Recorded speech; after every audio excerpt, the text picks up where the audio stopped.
Llenas de inquietudes y contradicciones, 4 universitarias se dan un tiempo para conversar y reflexionar sobre feminismo y las cosas que nos pasan a las mujeres.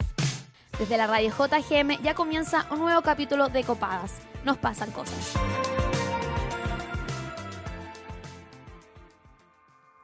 Estas fechas son dolorosas. Son dolorosas para miles de familias que sufrieron los vejámenes y violaciones a los derechos humanos propios de la dictadura militar. Son dolorosas para esas 38.254 personas que fueron torturadas y detenidas en los 17 años que duró esta pesadilla. Estas fechas son dolorosas para todas aquellas personas que recuerdan cuando pasaban consultando por los nombres de sus familiares en los centros de detención, rogando para que no llegaran a formar parte de la lista de detenidos desaparecidos o ejecutados políticos que finalmente fue engrosada por nada menos que 3.227 personas.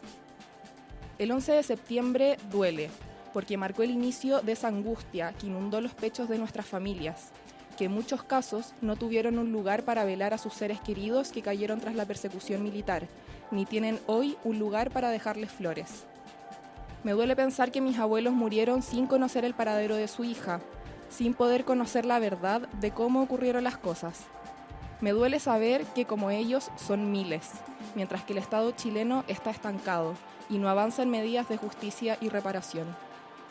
Duele saber que son solo 117 agentes estatales que están cumpliendo condenas bajas y con beneficios, de un total de 1.373. Es necesario hablar y compartir el dolor para sanar. Que no nos pongan la pata encima solo porque no vivimos la dictadura, sino que hagámosle frente al negacionismo que buscan instalar los lamebotas de Pinochet, conociendo experiencias y aprendiendo de nuestra propia historia. Porque los dolores se heredan, y es por eso mismo que la memoria vive. Ni perdón ni olvido. Así comenzamos un nuevo capítulo de Copadas en conmemoración del recién pasado 11 de septiembre.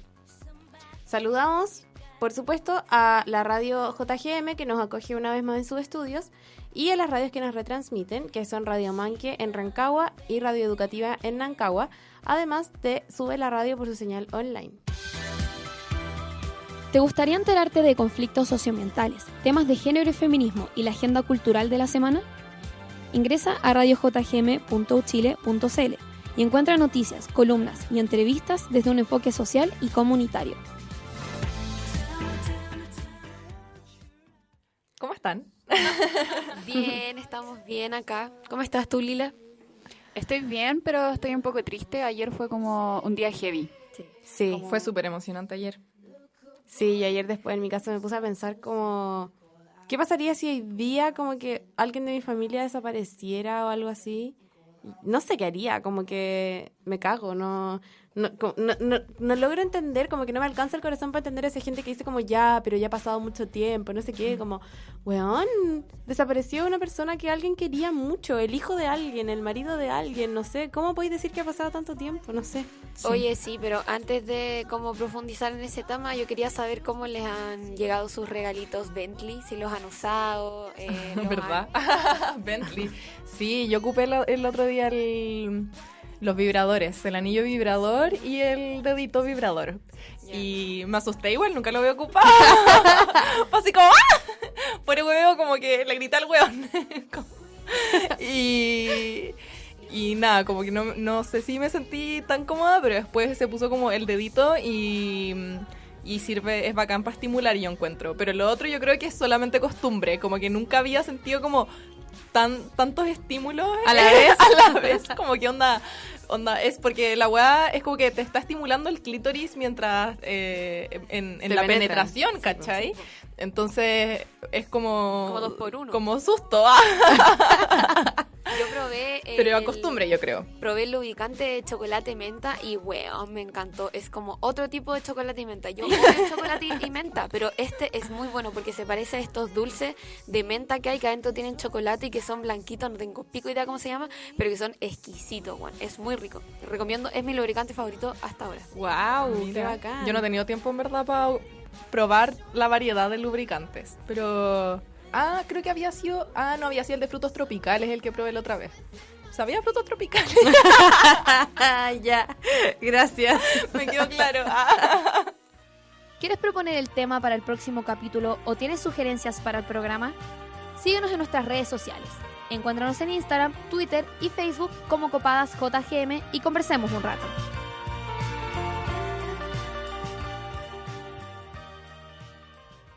Y ahora sí, a mí me gustaría saber cómo ustedes conmemoraron este 11 de septiembre. ¿Qué cosas hicieron como por la memoria? Yo como que tuve que ir a Rancagua en el día y estuve con mis tatas, que para ellos igual fue brígido vivir el golpe, po. Entonces como que conversábamos y tal la cosa, y después vine a Santiago y tenía que ir a la casa de un amigo que vive en Moneda. Entonces antes de llegar a la casa de mi amigo pasé a la estatua de Salvador Allende que hay afuera de la Moneda. Y fue muy heavy porque estaba lleno de flores y había mucha gente alrededor como prendiendo velas o como solo contemplando en silencio su figura. Fue como, wow, qué heavy esta weá. Como que estaban todos en silencio y nadie se movía, nadie decía nada y era como, wow, ¿qué onda esta weá? Era como una sensación bien abrumadora en verdad, pero muy bacán. Después fui a Londres 38 y terminé en el Estadio Nacional. Hiciste todo un recorrido de memoria. Sí. Brígido. Yo ayer justo... yo tengo una tía que es detenida desaparecida, que es hermana de mi papá, se llama María Cecilia Mañé Ferrero, y ella era socióloga, estudió en Estados Unidos sociología y después volvió a Chile y alcanzó a estudiar un poco como economía política en la FEN, y la Universidad de Chile por suerte tiene como... intenta como enfrentar también el negacionismo de la sociedad con unos gestos como de reparación que son súper bonitos. Hace un tiempo hicieron entrega de títulos póstumos a eran como más de 100 personas que habían estudiado en la universidad y que fueron... ¿Cuántas, Lila? Eran 300 personas. Caleta. Y eso es una pega brígida. Como que ayer me enteré conversando con las chicas de la Vexcom que tienen que buscar todos los archivos, los papeles, que un poco legitimen, ¿cachai? Que pasaron su paso por la universidad, po. Y bueno, ayer, no sé, no cacho mucho como este rezago que existió, pero ayer les entregaron los títulos póstumos a 4 personas y entre esas a mi tía. Entonces, y de hecho, hoy día a las 11 de la mañana también había como una conmemoración en esa facultad que no pude asistir, pero en que grababan como su nombre en una plaquita y qué sé yo. Entonces igual fue súper emocionante eso, hablaron varias personas y no sé, me gustan esos gestos como de reparación también. Después nada, fue como un día normal, tenía muchas cosas que hacer, pero también pensaba como ir al Estadio Nacional, otros años igual he ido, po. Igual la ruta de la memoria está abierta siempre, no solamente como para el 11, así que si es que, no sé, no alcanzaron a ir o algo así, igual estos sitios de memoria como Londres 38 o el Estadio Nacional y muchos otros también están. Villa Grimaldi, por ejemplo, pueden asistir en cualquier momento del año. Sí, de hecho el recorrido del Estadio Nacional es gratuito y tiene circuitos con horarios establecidos de lunes a viernes, a sábado creo, y podéis visitar la escotilla cuando está abierta todo el año. ¿Y ustedes qué hicieron ayer? Yo ayer, igual que la Cami, tuve hartas cosas que hacer, pero vi un documental que no tiene que ver tanto con dictadura, de hecho nada, pero sí con algo en que se ha olvidado mucho en la memoria del chileno y la chilena. Vi el documental Calafates Zoológicos Humanos del profesor Hans Mühlhausen y lo vi en la mañana muy temprano como para también recordar otras cosas que han pasado acá en el país. Y eso, y luego un día normal, cotidiano. ¿Y tú, Lila? Al frente de mi casa se llevaron a una persona. La tomaron detenida justo al frente de mi casa. Mi casa tiene un taller donde trabajaba mi bisabuelo. Donde trabajan, bueno, mi bisabuelo falleció. Entonces ella presenció la detención, ¿cachai? Y para ella es súper fuerte el 11 porque siempre se acuerda de eso, como le gritaba a la persona, dime tu nombre, para poder después buscarlo, porque ella sabía que se lo estaban llevando para desaparecerlo. Y la familia de esta persona va siempre a la esquina donde lo tomaron detenido y ahí como con los vecinos del barrio prendemos velas y tratamos de mantener siempre fotos de él pegadas. Porque últimamente las han sacado, han rayado harto el lugar, como que hay una odiosidad frente al hecho de querer recordarlo. Entonces participamos de eso y fui a la Facultad de Medicina y ahí se hizo una conmemoración a todos los doctores, doctoras, funcionarios, estudiantes que se llevaron de la Facultad de Medicina.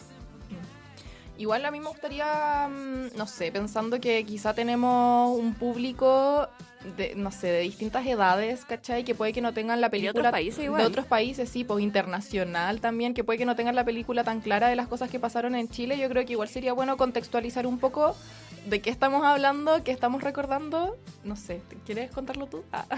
O empezar a contarlo y vamos pimponeando. Ya, sí. Bueno, yo creo que tenemos que partir como por el 4 de septiembre del 70, que fue cuando fue electo el presidente Salvador Allende. Fue una elección democrática, la autodeterminación del pueblo, etcétera. El primer presidente socialista Exacto, el primer presidente socialista de la electo historia de democráticamente. Chile. Sí. En el mundo. Ah, en el mundo, sí, po. El primero en el mundo. Qué heavy. Ya, y dentro del programa de gobierno del presidente, del compañero presidente, estaban las 40 medidas, porque en el fondo eran 40 medidas como para, no sé, nivelar un poco los privilegios entre el pueblo y los más privilegiados. Y eso despertó rabia, yo creo, entre la gente a la que, no sé si le estaban quitando cosas, pero despertó rabia entre aquellos que como que ya no iban a poder tener ese estatus o mantener ese estatus que mantenían antes, este estatus como de jerarquía, como no, yo estoy acá, tú estás allá, etcétera, etcétera. Lo que llevó a que estas personas unilateralmente decidieran que tenían que hacer una crisis en el país. Como para que este gobierno fracasara.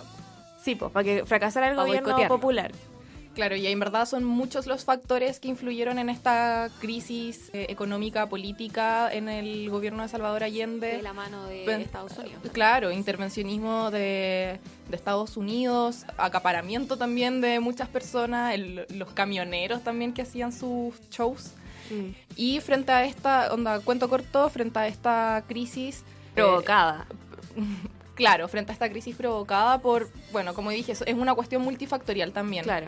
El ejército finalmente hizo un golpe de estado, bombardeó la moneda para posicionar, para crear una junta de gobierno presidida por Augusto Pinochet.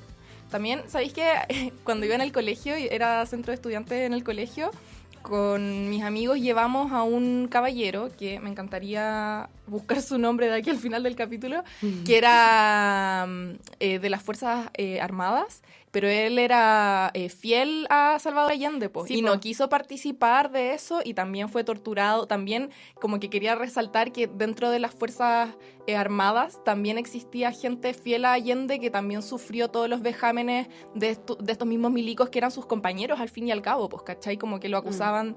Al final los traidores eran como todo el otro grupo que estaba apoyando a Pinochet, pero claro, como que lo trataron de traidor a él por no seguir como sus comandos y sus cosas del ejército, pues, militares. Es cuático eso porque muchos militares, no sé si eran, se puede decir que eran como leales a Allende, pero no querían como matar al pueblo. O no eran sé, demócratas, más que como ser matar a las leales a personas. Allende. Claro. Bueno, estos militares fueron tomados como prisioneros políticos también y fueron llevados a campos de concentración. En Pica hubieron varios campos de concentración para militares que traicionaron los mandatos del ejército y del mal. Qué heavy, sí. O sea, yo quería hacer énfasis en que no necesariamente eran partidarios de Allende, Claro. pero sí de la democracia. Claro. Entonces, como Allende había sido electo democráticamente, estaban apoyando a la democracia más que Allende. No es como que sean allendistas, aunque sí también habían personas allendistas dentro del ejército y las Fuerzas Armadas. Bueno, y así como muy cuento corto, como dijo la Cami, termina que el 11 de septiembre de 1973 bombardean la moneda. Claro, y tienen en lista obviamente a todas las personas que integraban los partidos comunistas, socialistas y eran sus blancos al final para hacerlos desaparecer, etcétera. De hecho, mi mamá, o sea, mi abuela me contó cómo pasaron el golpe. Ellas estaban súper como en calle Ecuador, si no me equivoco, como igual en el centro y vivieron todo eso. Mi mamá tenía como 13 años. Tía trabajaba en La Moneda y tenían un jardín infantil ahí como con mis primas, weón, donde por suerte no pasó nada de chiripa. Y después mi tía llevó a un compañerito de su clase, bueno, en el colegio, eran, no sé, mi tía debe haber tenido como 14 años y lo lleva a la casa porque era el hijo de Clodomiro Almeida, creo que se llamaba, que era ministro de Allende. Entonces, obvio, no sé si al papá lo habrán matado o algo, pero obviamente que estaba como toda su familia relacionada, obviamente que todos los ministros de Allende también fueron víctimas de la dictadura. Y bueno, en este bombardeo a La Moneda, Allende le da un discurso al pueblo. Hay una película sobre eso también, de cómo, más o menos cómo se vivió una reconstrucción de cómo se pudo haber vivido este bombardeo desde adentro de La Moneda. Y luego de eso, bueno, Salvador Allende se suicida, según los registros históricos, si es que no lo mataron, porque yo, tengo como mis dudas todavía, pero según los registros oficiales se suicidó. Quería decir que ayer transmitieron el golpe minuto a minuto en la radio U Chile y que también en el Museo de los Derechos de la Memoria se puede ir a ver y tienen como muy detallado todas las cosas que pasaron en el golpe. Sí, es verdad. Es que había ese museo porque hay un montón de cosas muy emotivas, como cartas de niños a sus papás, como papito, te echo de menos, sí. No sé, como ¿cuándo vas a llegar? O cartas a Lucía Iriar también, como sí. Señora Lucía, me dijeron que podía escribirle a usted para que me dijera dónde está mi papito, que no lo veo hace 3 meses, como cosas muy, muy fuertes en el Museo de la Memoria. Oye, perdón, ya sé cómo se llamaba. Invitamos a Ernesto Galás, que él fue coronel de la Fuerza Aérea. Ya falleció el año pasado, pero por eso como el nombre, Ernesto Galás. Sobre lo que está diciendo la Cami, como de los niños detenidos o de los niños afectados como por la dictadura. Ayer estaba en Twitter así ya más en la noche revisando como Twitter, scrolling. Y hay una cuenta que se dedica a subir como a todas las personas detenidas desaparecidas para que no las olvidemos, ¿cachai? Que se llama ¿Dónde están? Y sube como los nombres, la edad y las condiciones en las que fueron detenidas desaparecidas. Y hay una sección que es como solo niños, ¿cachai? Niñes. Y va como de los 1 hasta los 8 años. Y son niños tomados por la dictadura. Niños, perdón. Sí, ¿se acuerdan de ese caso emblemático de un niño que vivía en Miguel Claro con Sucre, que estaba jugando en el jardín de su casa y que desapareció? Y era porque lo habían tomado las Fuerzas Armadas por error, pensando que era como hijo de un mirista. Y era nada que ver, así era como otro niño, nada que ver, y nunca más apareció tampoco. Ay, qué horrible. Y lo peor es que estas cosas hoy en día no están siendo reconocidas por la sociedad, y es un tema que queremos como abordar ahora en el diccionario feminista, o en el diccionario de copadas. ¿Estás chata de los malos usos de los términos feministas? ¿Tienes dudas sobre ciertas definiciones? Aclarémoslo aquí en el diccionario feminista de copadas.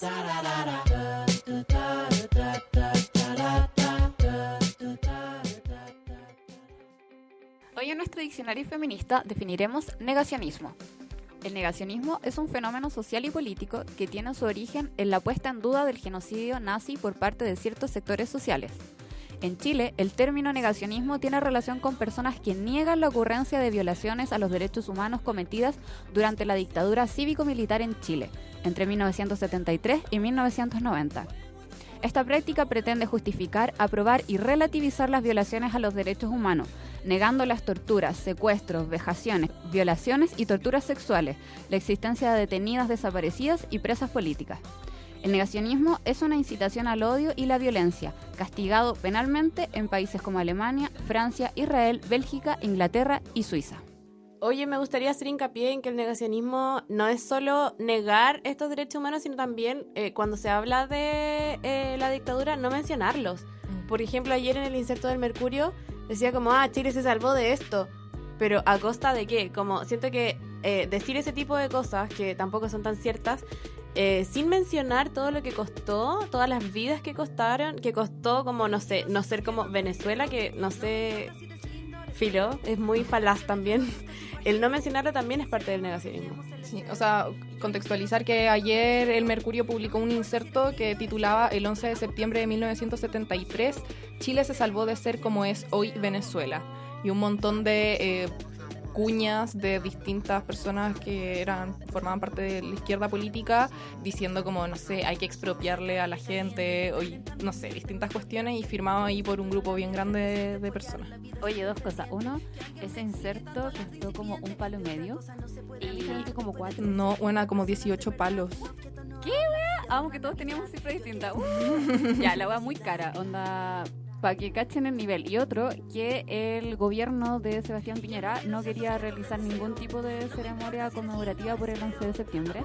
De hecho, iban a hacer como bailes típicos y una presentación de cueca. Y como que igual hubo cierta presión desde la opinión pública y Piñera tuvo que salir a decir como si este es un día de reflexión y no sé qué, bla, bla, bla. Pero bueno, no tenían ninguna intención de hacer la wea. No, o sea, al final quieren dejar estas reflexiones y estos actos de memoria solamente en el ámbito privado, sin como socializar los recuerdos y la memoria, que es como lo importante, como si estos problemas fueran un problema privado, ¿cachai? Como no, weón, es un problema, es historia país, y como que no podemos vivirlo cada una en nuestra pieza, como que tenemos que salir a la calle y recordar de alguna, como mantener la memoria viva, ¿cachai? En sociedad. Eso es lo importante. Y según un amigo periodista, el Diego Jofré, que revisó el tarifario del Mercurio, dijo que su polémico inserto había costado 18 millones masiva. O sea, cada uno de los eran 60 firmantes, se puso con 360.000 pesos. Siempre dándonos la respuesta. Oye, ¿les tinca que sigamos profundizando con nuestra entrevistada? Ya, pues, ¿y vamos a una canción por mientras? Vamos a la canción. O sea, antes de la entrevista. Igual quería decir, como que el negacionismo también es hacerse el hueón. Como, eso dije, sí, pues, pero más allá de más allá de quizá como mencionar como el 11 de septiembre y no mencionar como las distintas torturas y qué sé yo. Por ejemplo, bueno, ayer yo estaba indignada porque en el matinal invitaron a Joaquín Lavín como panelista, que yo lo encontré una falta de respeto, y estaba como todo el estudio decorado con banderas chilenas. Y estaban hablando como, no sé, en el mega de las mascotas, hashtag un amor incondicional. Entonces yo estaba así como, bueno, no puedo creer que sea 11 de septiembre y estén hablando de las mascotas, ¿cachai? Y esté el estudio decorado con banderas chilenas. Entonces eso yo creo que también es parte del negacionismo, como hacerse el loco con lo que está pasando, con el día que es, la fecha que es, como... Relativizarlo, pues. Como es un día normal, cualquiera, filo. O como con esta intención de que debemos, no sé, comillas, dar vuelta a la página, ¿cachai? Como olvidar, superarlo. como no podemos ser tan resentidos, ¿cachai? Y ahora sí vamos a la canción.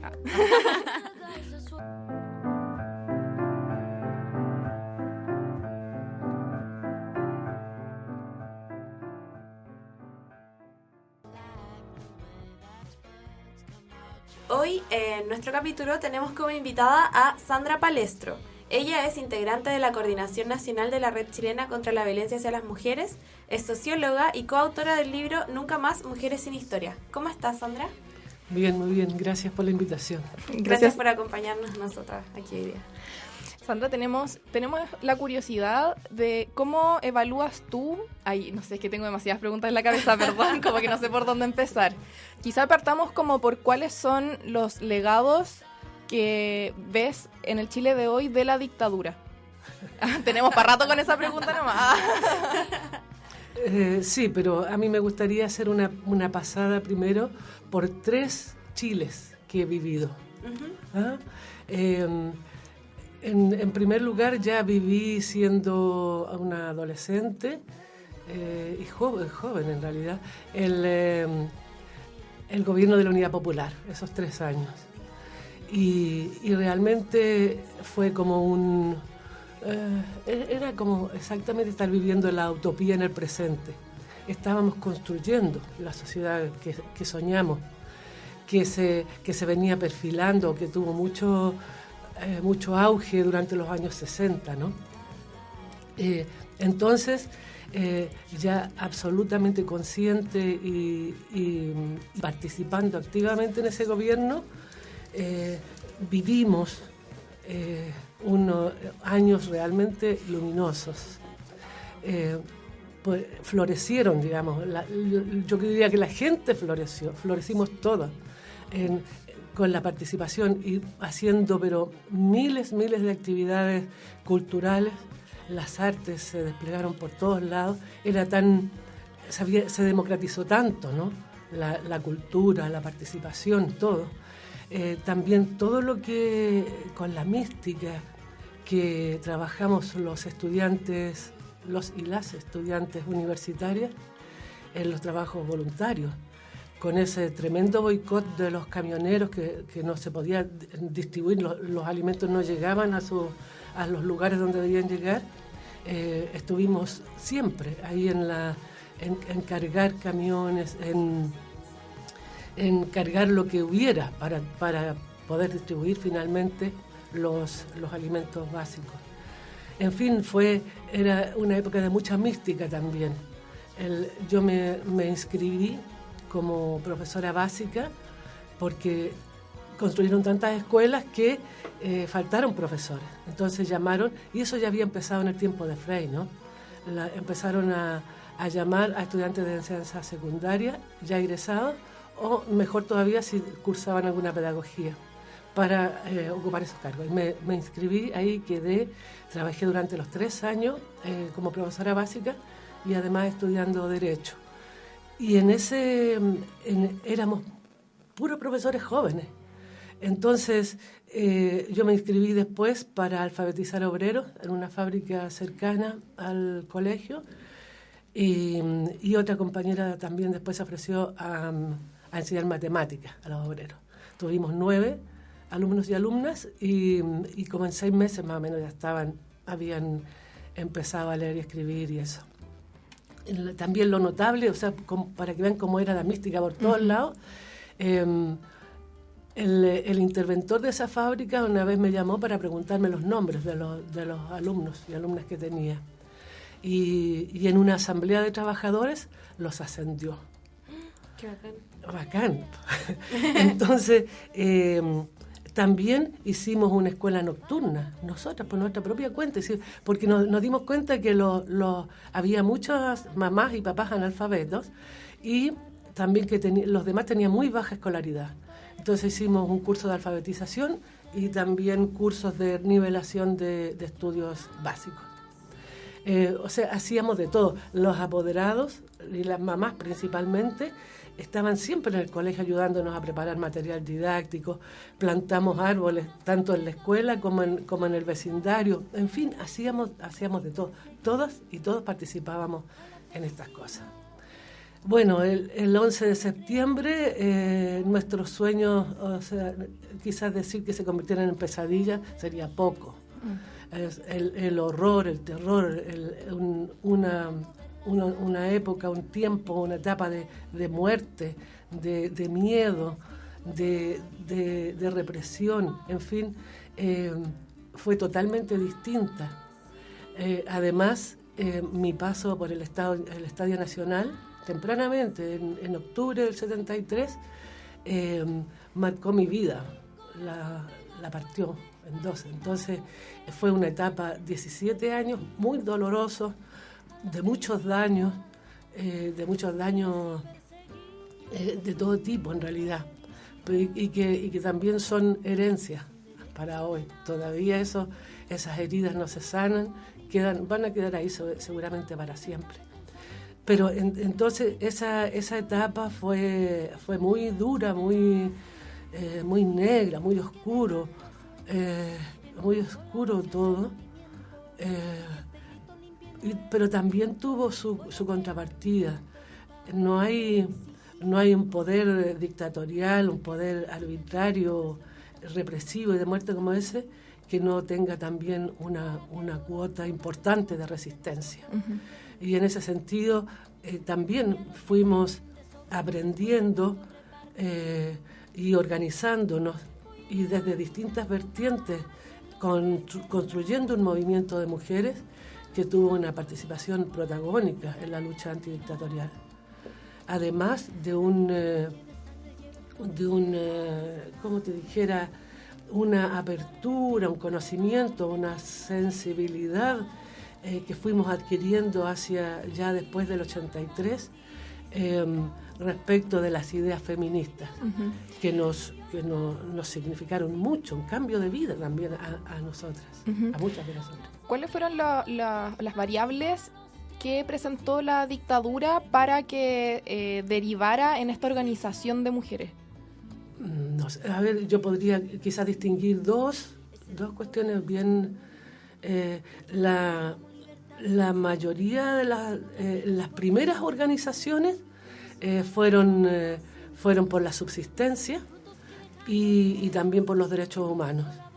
Y en tanto en las unas como en las otras había una base de que la represión había caído mayormente sobre los hombres. Uh-huh. Entonces las mujeres lo hicimos, nos organizamos por esa razón, porque había, o sea, era un deber, había que hacerlo, también para sobrevivir, ¿no? Y la otra variable es que las mujeres traíamos una memoria de organización anterior. Por eso también fue tan rápida y tan temprana la organización de las mujeres. Ya participábamos en las JAP, en las juntas de abastecimiento de precios, que distribuían los alimentos más equitativamente porque los estaban acaparando los comerciantes, los grandes comerciantes. Participábamos también en los centros de madres, uh-huh, que fueron organizaciones muy, muy importantes. Cuando llegamos al golpe, había 1 millón de mujeres organizadas en centros de madres. Y claro, eran otras organizaciones, no como las que se robó la Lucía Iriarte. Claro. O sea, ellas desvirtuaron totalmente lo que era esa organización. Y claro, por eso mismo finalmente se fueron diluyendo. Y se puede también diferenciar en la dictadura como un movimiento de mujeres, como, no sé, la SEMA, la Lucía Iriarte, etcétera, pero también principalmente un movimiento feminista, o sea, como con ideales feministas, ¿o no? Claro. Es que esa etapa fue posterior.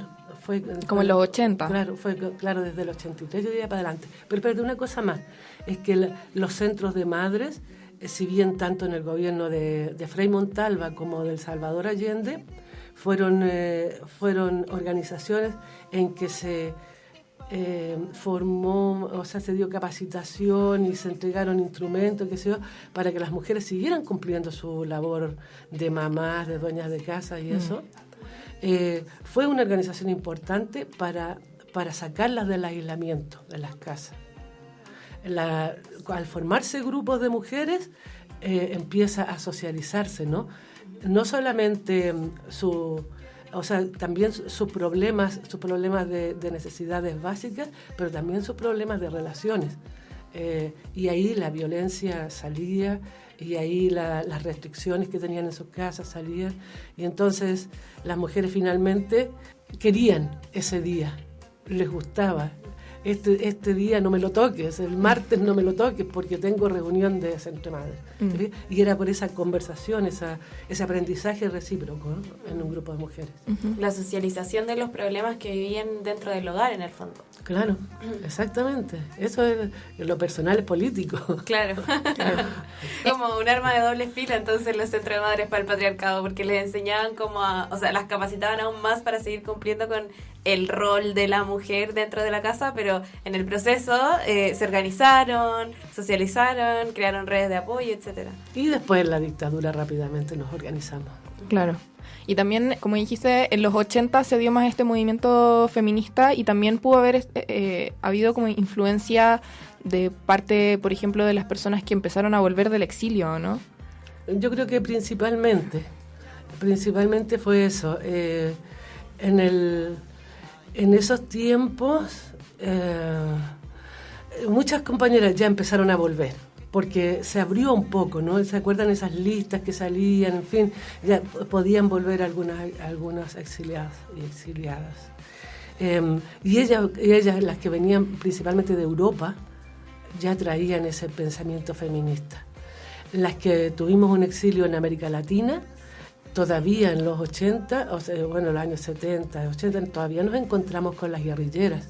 Incluso algunos grupos guerrilleros que venían bajando de la montaña en esos tiempos, ¿no? Uh-huh. Entonces, en esas distintas vivencias nos hizo también tensionar mucho nuestros primeros encuentros entre feministas y mujeres de los partidos políticos. Uh-huh.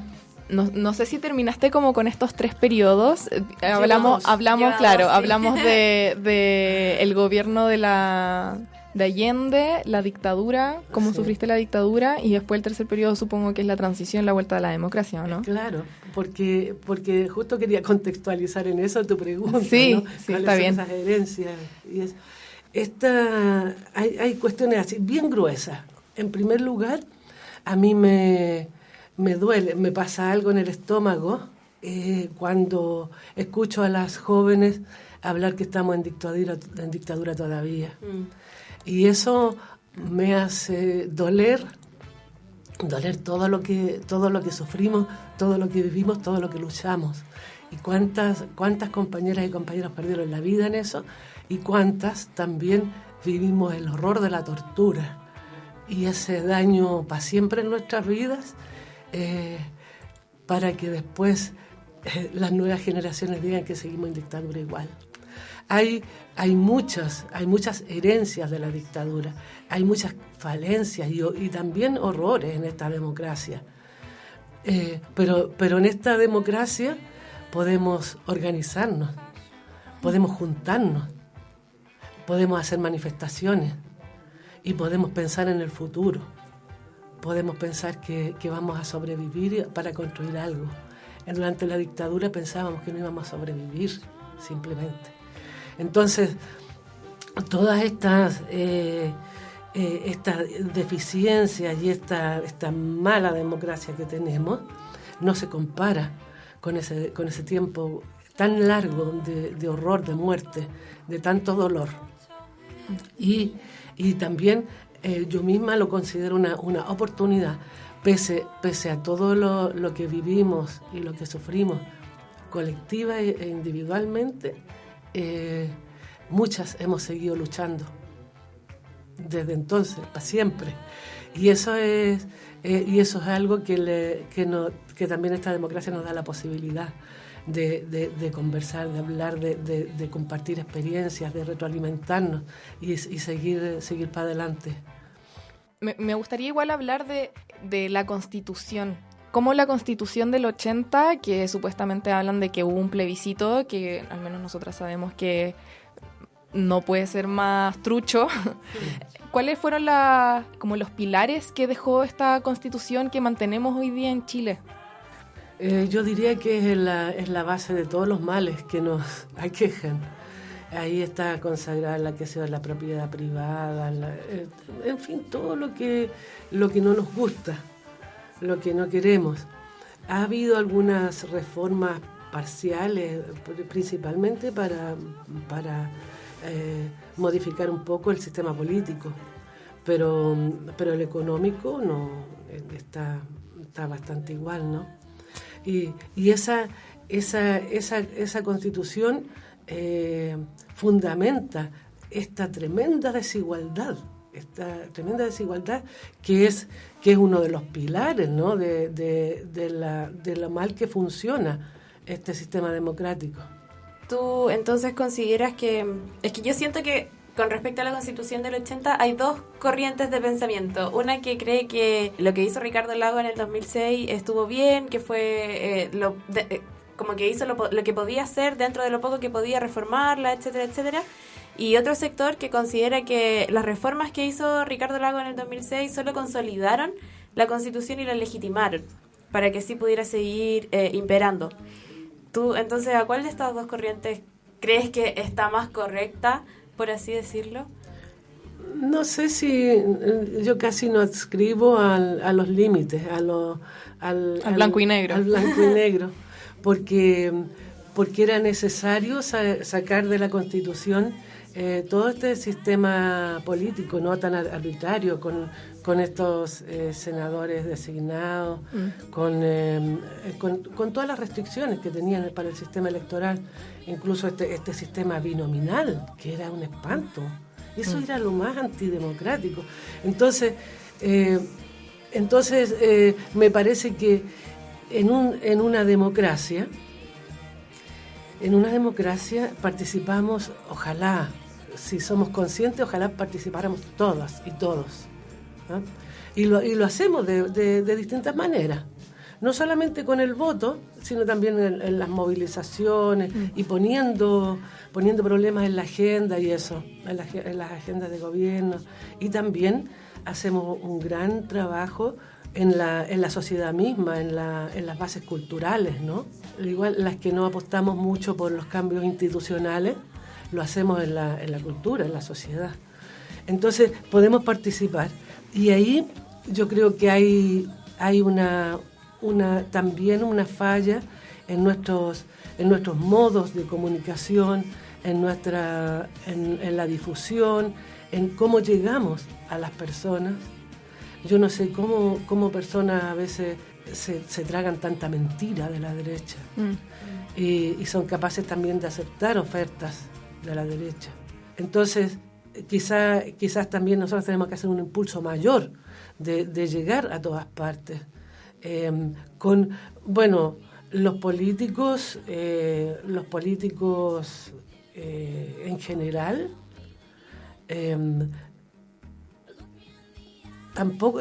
también están en deuda, yo diría, en este transparentar y poner de manera que todos comprendamos lo que está sucediendo. Ellos son los que tienen tribuna. A ellos los llevan a la televisión y ellos pueden hacer conferencias de prensa y todas esas cosas. Pero yo veo más bien que han ido relativizando sus propias banderas o sus propias causas. Yo me acuerdo que a comienzo de la democracia, a propósito de la desigualdad y a propósito de la famosa seguridad ciudadana que impuso la derecha, como el sistema represivo también metido de control, varios parlamentarios hablaban de las causas, de lo que estaba a la base de la conducta delictual, ¿no? Y con el tiempo ya no los escuché más.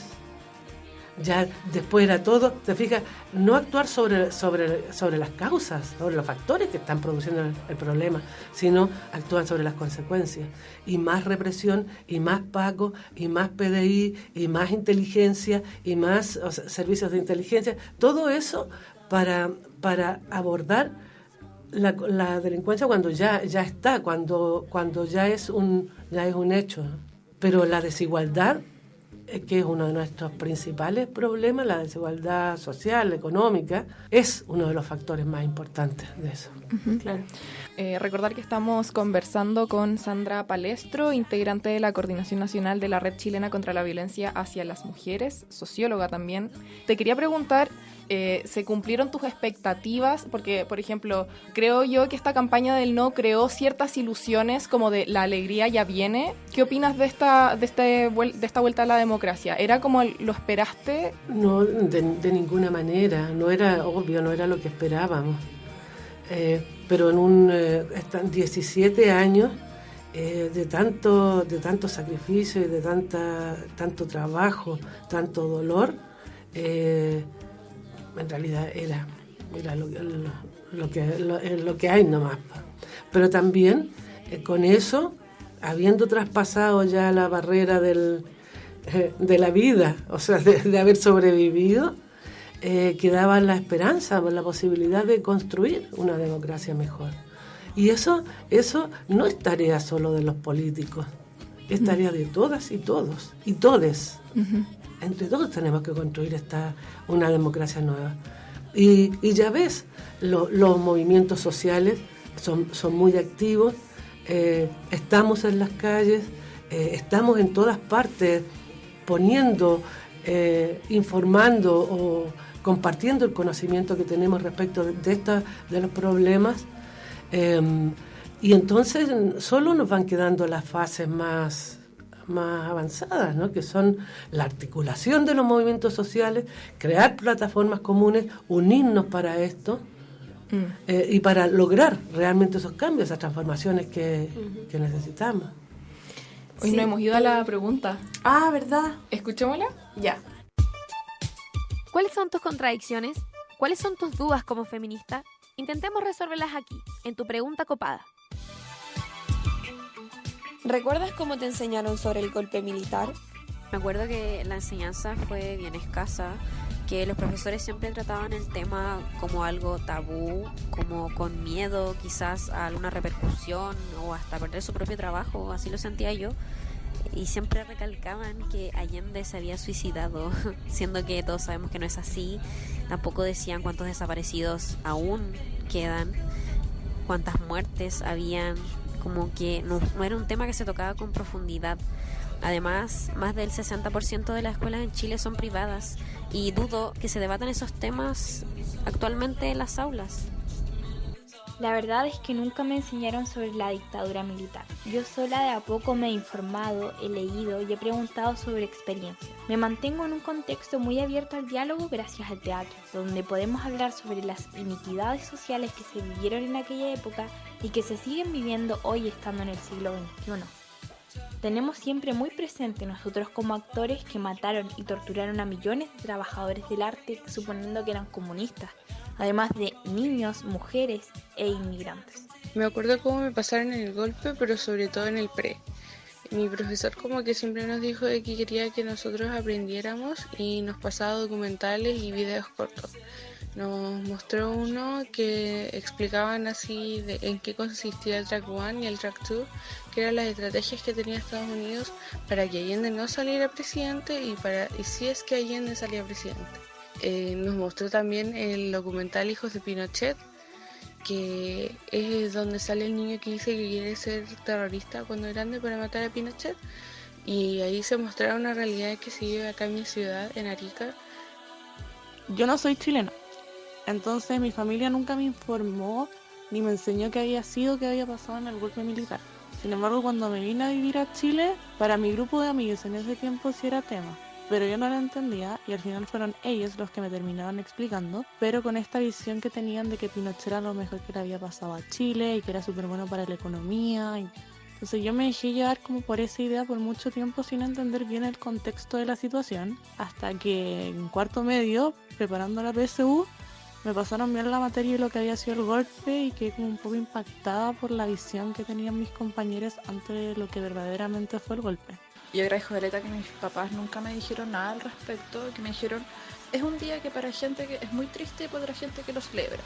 Y yo decía, ¿y nosotros qué somos? Y me decía, nosotros celebramos porque hoy día es el cumpleaños de tu abuelo. Pero en realidad nunca me dijeron nada, nunca me inculcaron nada y prefirieron que yo decidiera por mí misma, y eso lo agradezco mucho. Hace 3 años supe con más claridad lo que fue el golpe militar, gracias al colegio en el cual estoy ahora, ya que en mi ex colegio lo único que recuerdo es que el 11 de septiembre me hacían salir más temprano para el Día del Joven Combatiente, y la verdad es que nunca supe lo que era en sí la manifestación, que se hacía año tras año. Cuando me enseñaron lo que es en realidad, quedé mal por toda la gente que pasó tortura, secuestro y asesinatos solo por pensar de una manera distinta. De más grande recuerdo que decoramos la sala en septiembre, en tercero medio, y pedimos testimonios de dictadura de las familias del curso. Nadie llegó con testimonios, pero mi abuelito escribió uno en su máquina de escribir y contó cómo fue para él ser profesor durante la dictadura. Escribió cómo le afectó a nivel personal, a nivel político, porque era militante del Partido Radical y también era presidente de uniones de profesores, y de cómo era la lucha contra la dictadura, de lo difícil que era. Cuando lo llevé a la sala, mi profe de historia lo leyó y se puso a llorar enfrente del curso porque ella misma se había sentido así.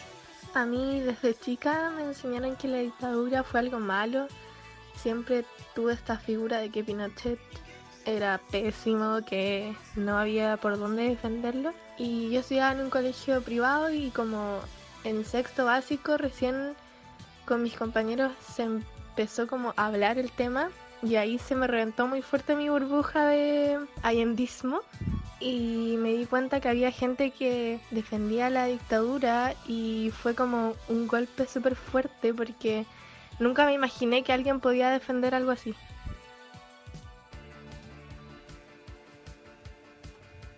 Wow. Sí, iba a decir lo mismo. Wow. Quiero aclarar igual que el Día del Joven Combatiente del 29 de marzo y se conmemora el asesinato de los hermanos Vergara Toledo, como para no desinformar. Muy bien. Sí. ¿A ti cómo te enseñaron de la dictadura? onda, en el colegio súper sesgado, como las cosas que salen en los libros de historia, súper poco énfasis también a las víctimas de la dictadura, las torturas, los ejecutados políticos, los detenidos desaparecidos. Pero como dije al inicio del programa, yo tengo una tía que es la hermana de mi papá, que es detenida desaparecida, y eso creo que también existe una idea de que todas las personas, por ejemplo, los familiares de detenidos desaparecidos, como que son súper combativos, qué sé yo, en el día a día, pero por ejemplo mi papá no habla del tema. Y mi abuelo como que fundó la Falange Nacional, entonces eran súper como pro Elwin y también creían que estaba la cagada con la UP y mi papá como que lo sigue creyendo. Entonces como que es súper curioso como lo que sucede en mi familia, porque como que yo creo que una parte de no sé, pues al menos como mi papá o de mi abuelo, no sé, justifican como entre comillas como el golpe de estado porque tampoco eran pro Allende, ¿cachai? Por eso digo, como me llama la atención, no sé, pues haber llegado a la universidad, pese a como a la historia familiar que tengo y haberme dado cuenta de este sentido como más de lucha y reivindicación por la memoria, cuando mi papá lo único que quería era como casi no recordar. Claro, ese es el... Hay una cuestión muy fuerte en eso, en un silencio que se produce en esa generación que vivimos la dictadura militar, que era primero que se manifestaba en una sobreprotección de los hijos, las hijas, ¿no? Por miedo que les pasara algo.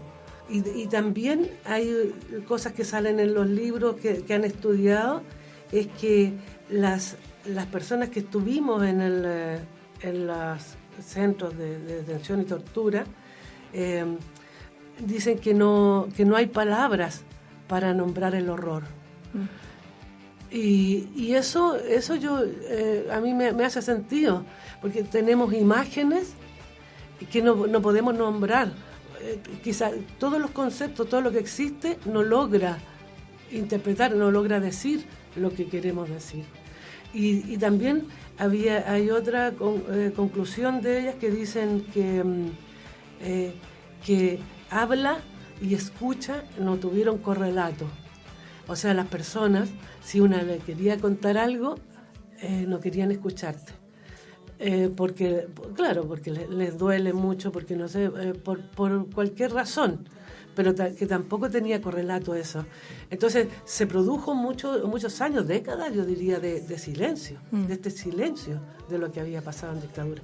Y eso yo creo que con la Comisión Walech, todo lo que salió durante ese tiempo, recién la Walech fue como a 30 años, ¿no?, del golpe, recién salió lo de la tortura, la prisión política y la tortura, y eso sí tuvo mucha difusión. Y muchas de nosotras recién ahí vinimos a darnos cuenta que nos había pasado lo mismo a todas. Claro. Sí, igual debe haber sido extraño en ese contexto en que no se hablaba cuando estaba desapareciendo gente. ¿Cómo era esa... como los rumores de... Se hablaba, uno sabía como si está desaparecido, el hecho de que desapareciera significaba en ese momento como que habían asesinado a una persona. ¿Cómo se daba como en ese momento compartir, por ejemplo, ese tipo de temas? Yo diría que el trabajo de la Vicaría de la Solidaridad fue muy importante en ese sentido, porque las familiares de detenidos desaparecidos y ejecutados iban allá a hacer el relato, a denunciar. Entonces, por ahí se iba sabiendo lo que pasaba. A ver, había otra, pero no me acuerdo.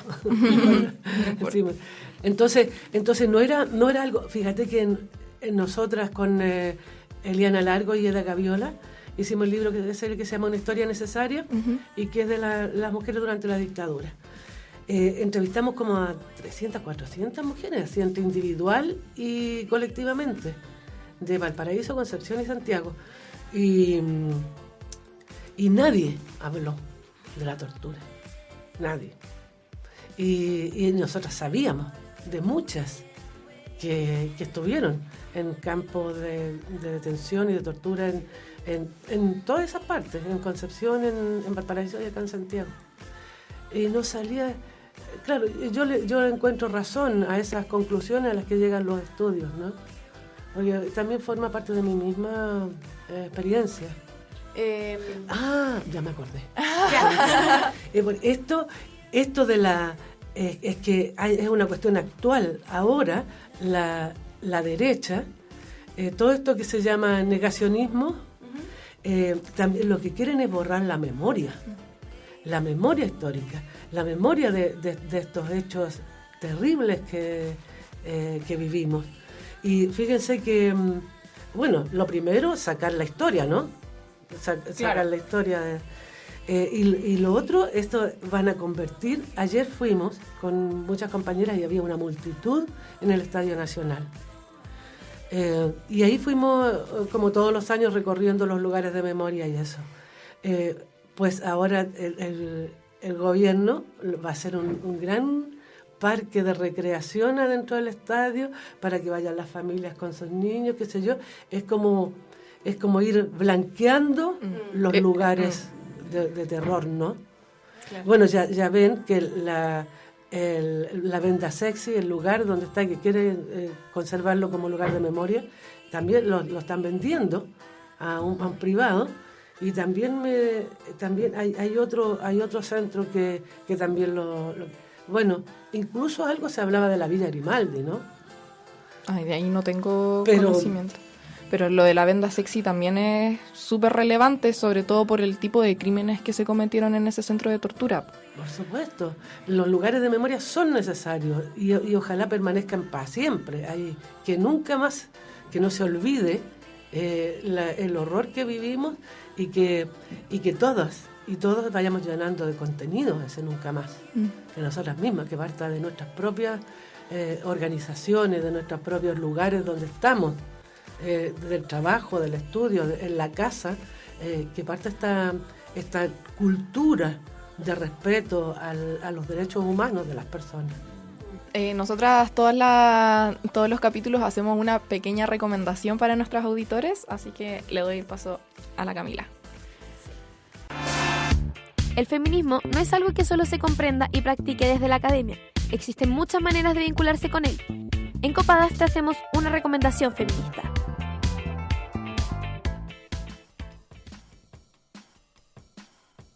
La recomendación del día de hoy es el libro La historia fue otra de Carmen Hertz.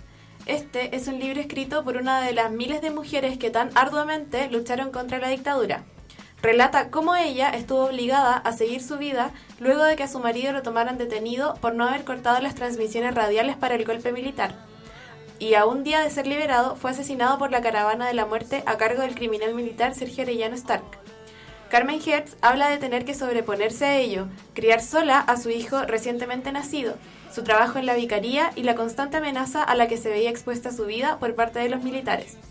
El libro está a la venta en todas las librerías del país. Sin embargo, esta historia también se encuentra en la serie Ecos del Desierto, la cual se encuentra disponible gratuitamente en Onda Media y Chilevisión.cl. Revisa la Biblioteca Feminista de Copadas como publicación fija en Facebook y Twitter y nuestras historias destacadas de Instagram. Podrás encontrar textos sobre introducción al feminismo, violencia de género, sexualidad y mucho más.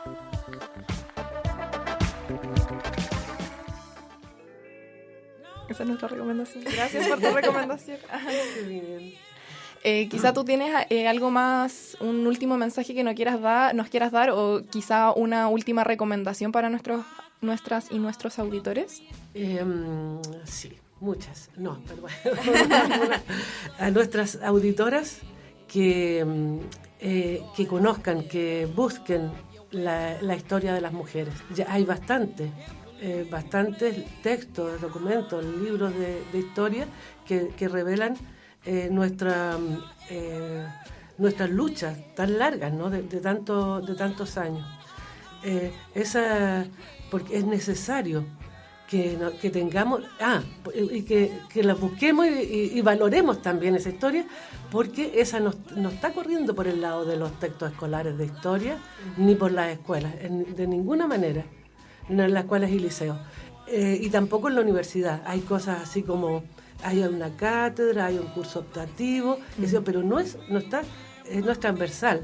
Esto en la universidad tampoco. Entonces, son muy desconocidos nuestra historia, y lo que necesitamos son referentes femeninos, referentes de mujeres que nosotras que conozcamos, no solamente las mujeres notables, sino las organizaciones y lo que desencadenaron, y de lo que somos herederas, ¿no? De esta fuerza, de esta lucha permanente de las mujeres. Eso porque así no nos vamos a tropezar con la misma piedra 2 veces. Podemos adquirir lecciones, experiencias de las luchas tan largas de las mujeres en Chile, y también nos sirve para saber que ninguna generación inaugura la rebeldía. Hemos sido rebeldes siempre. Sí, es verdad. Sí.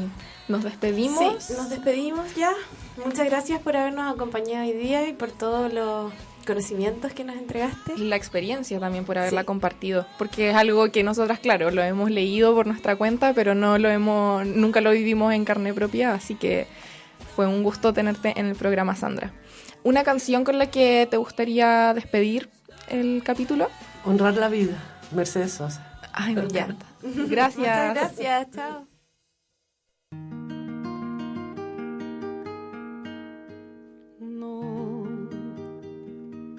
Permanecer y transcurrir. Así termina un nuevo capítulo de Copadas, nuestro espacio semanal para reflexionar y conversar sobre nuestras inquietudes y las cosas que nos pasan a las mujeres.